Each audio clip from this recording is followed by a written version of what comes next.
Hey guys, it's Goosebumps Completionist, and today I'm bringing you a book review from the Haunted series by Joel A. Sutherland.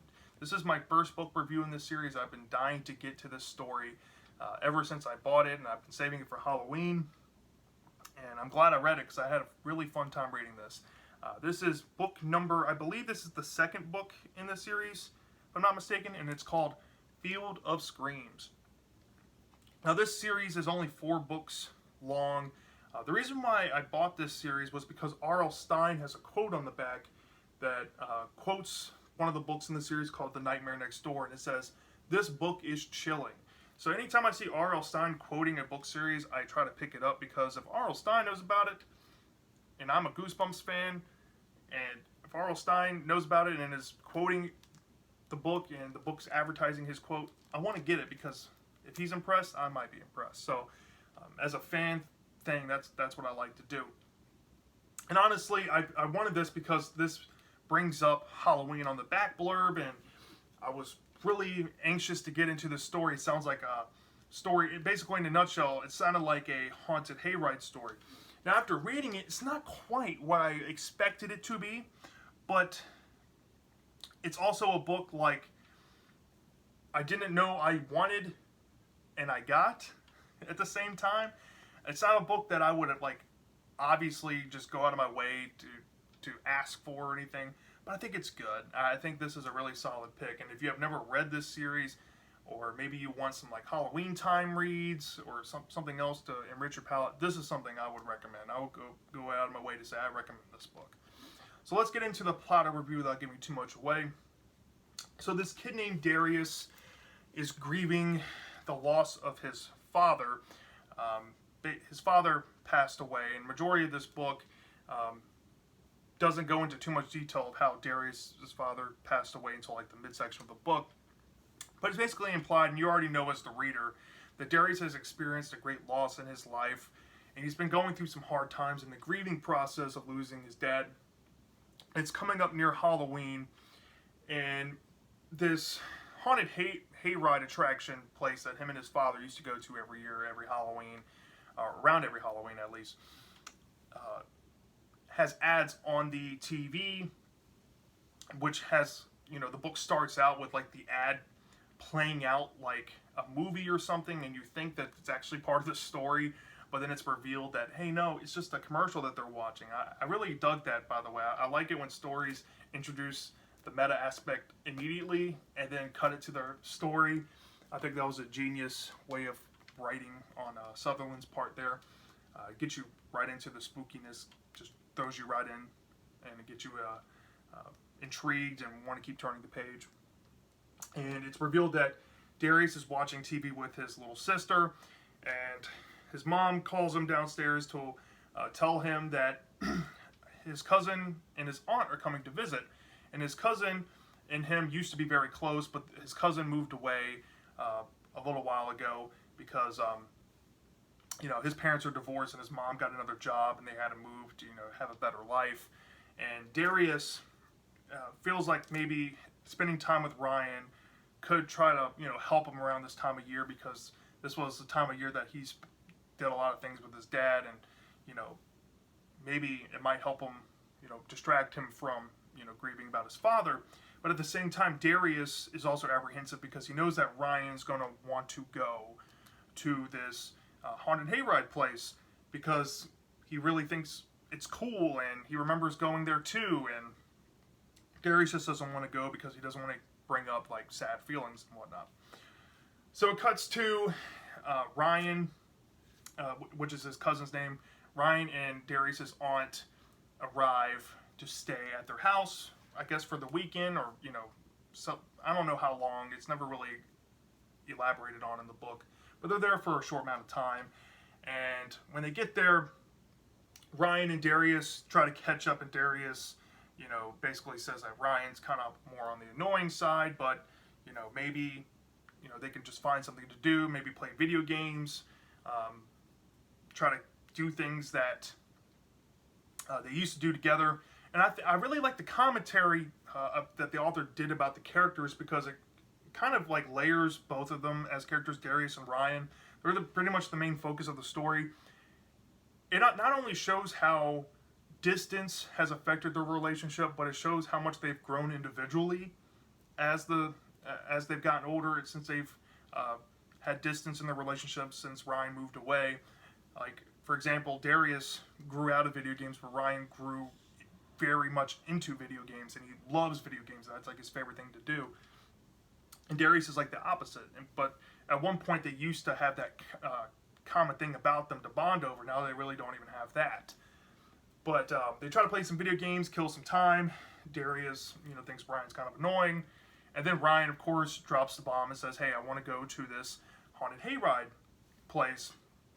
And Darius, tries to avoid, saying yes and whatnot. But eventually he says yes to avoid going to this little kids movie with his little sister that his mom and his aunt are going to. So basically it comes down to like a rainy day. Darius is hoping that this hayride place gets, rained out, but the rain stops. It's just a little muddy. And him and Ryan go to avoid going to the movie. And he says, at least going here with Ryan is better than sitting through this movie with my mom and my aunt and my little sister, and the movie's terrible. So they get to the haunted hayride place, and Darius notices that there's nothing that really has changed since the last time he's been. He hasn't been in a while since his dad passed away. And there's a really scary scene. Like, this is where the book starts to get pretty scary, where these hayride, entertainers, if you've never been to a haunted hayride, basically there's people that dress up in like, hoods, and they have chainsaws, and there's people with axes in their head. This is what the book is highlighting here, and it has those exact things in the story. And I love this about this book. There's a really funny and scary scene with a person with an axe in their head, and it makes you think that they've actually been killed by an axe murderer, and it's revealed to be a prank, and they, it's the ticket guy selling tickets, but they get tickets and they go in, and then they realize that the person who runs this haunted hayride place basically has changed in his attitude recently. He hasn't been feeling well, and he just seems a little darker, a little more mysterious. There's been a lot of complaints about the park. Like, there's a family, when they arrived there, there's a family that says, like, that was a little too scary. That was a little too far. And they were quoting, like, as they were leaving, how they felt about the hayride place. And that kind of, like, made Darius and Ryan feel uneasy, and especially after they encountered the ticket booth guy. But they noticed that the haunted hayride place, they have like a corn maze, and they have all this other stuff to get to, but they decide they want to do the corn maze first because that's supposedly going to be the best part of the whole attraction. And if they get it done first, they can go on to do other stuff and then have enough time later to go back and do it one more time. So they're about to enter the corn maze, and they see this giant Grim Reaper with a scythe.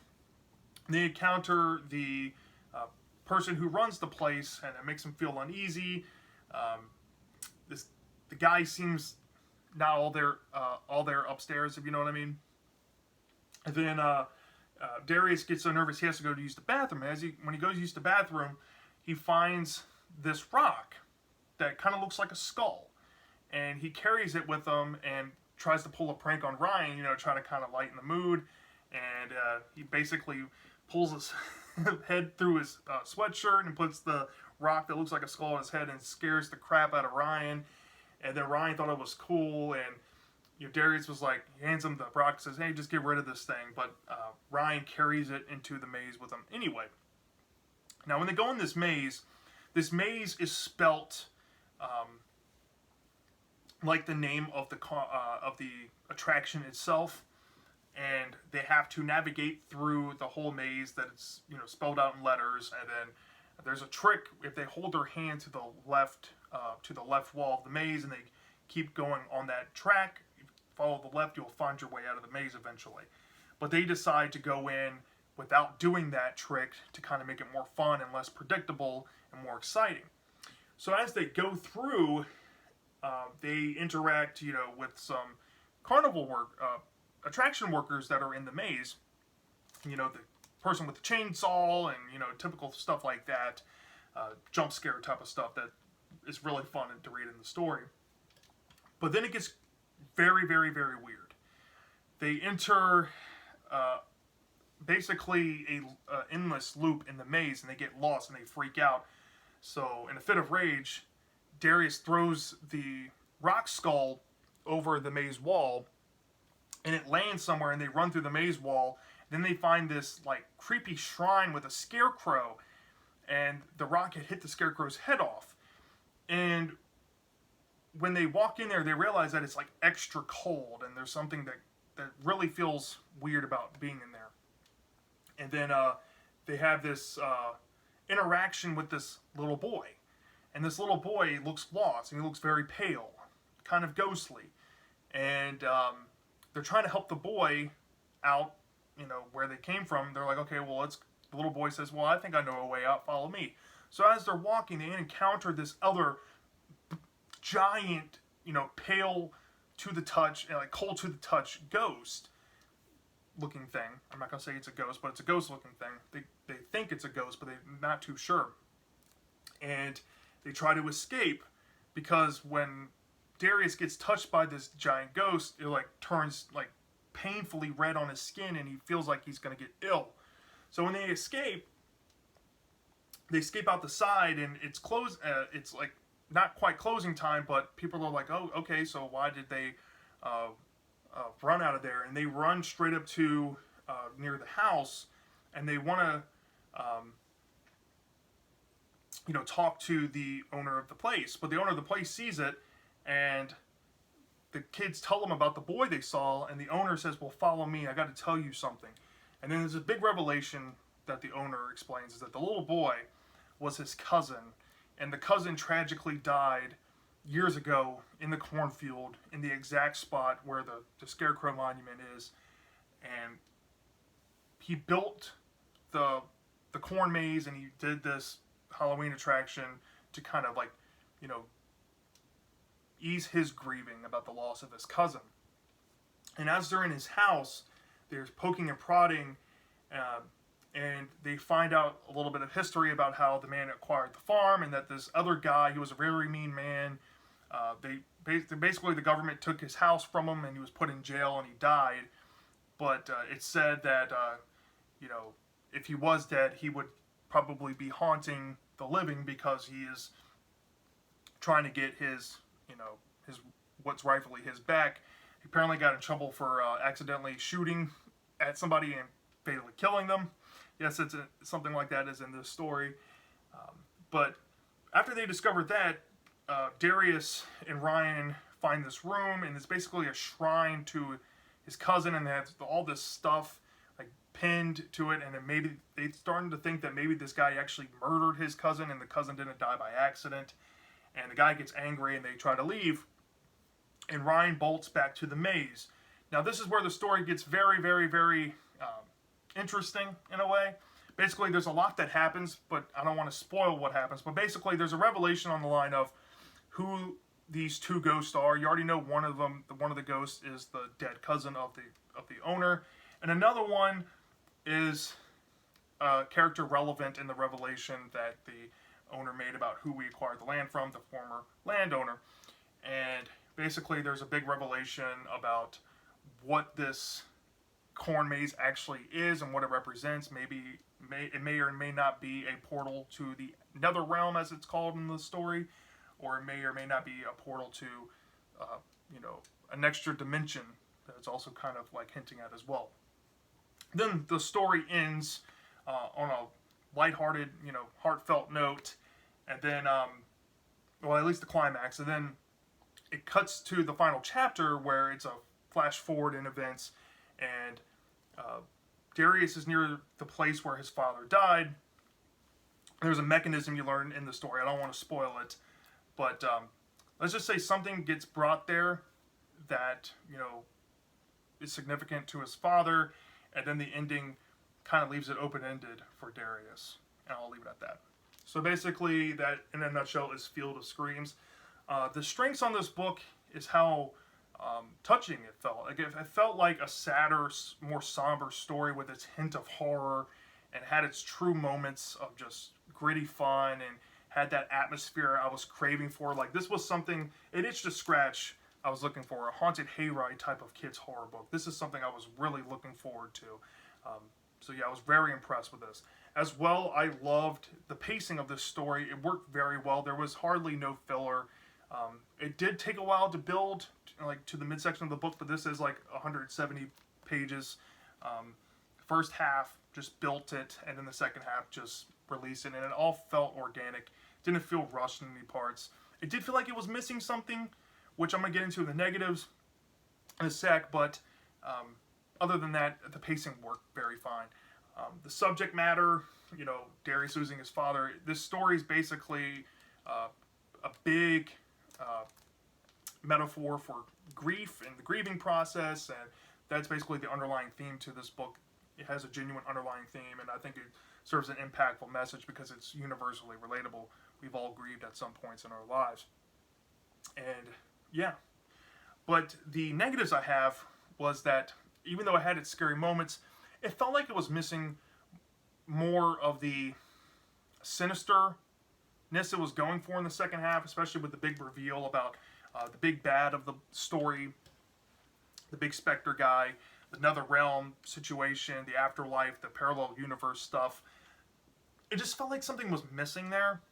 It felt scary, but for what the story was trying to go for, like, it just kind of picked up on certain things. It was like making it sound worse than it actually was, and the story didn't really encapsulate or execute it on those notes that it was building it to be.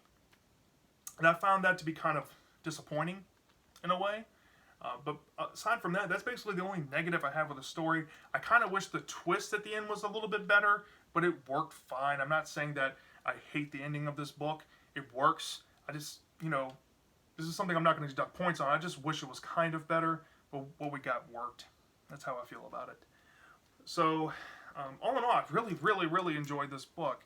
It's not the most spectacular thing I've ever read compared to, like, Goosebumps and things like Goosebumps, but this definitely itched to scratch I was looking for.